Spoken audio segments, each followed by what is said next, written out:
an sol finance support ila tha ome A flat ani kan sang tur ki Isu alalangin akale do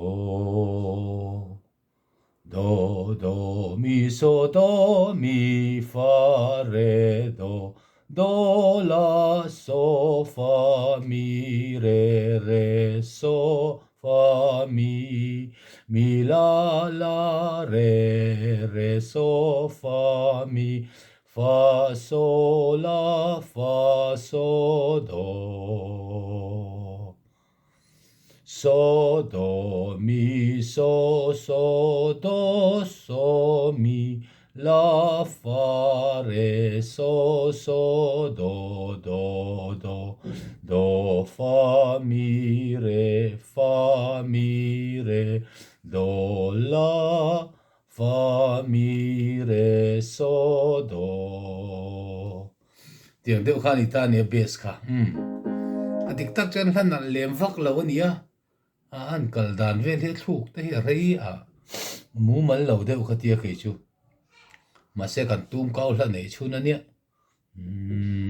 thu ni sa chinang Iswalal angina kalle hosana hosana autom do la so fa mi hosana autom chu ngai ru Tini Iswalal angina kalle hosana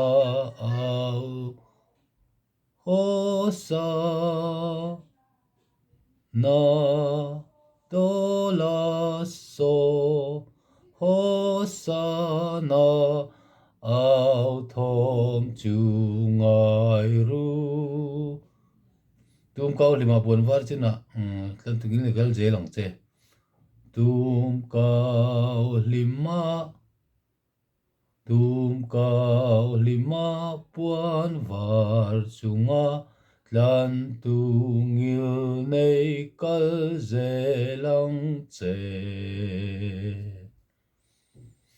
lal chan dam tu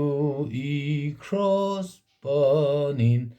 lal chan dam tu I cross panin ro pui takin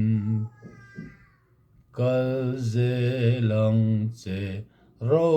puin kal ang che khatiang vel khani du tok phot meang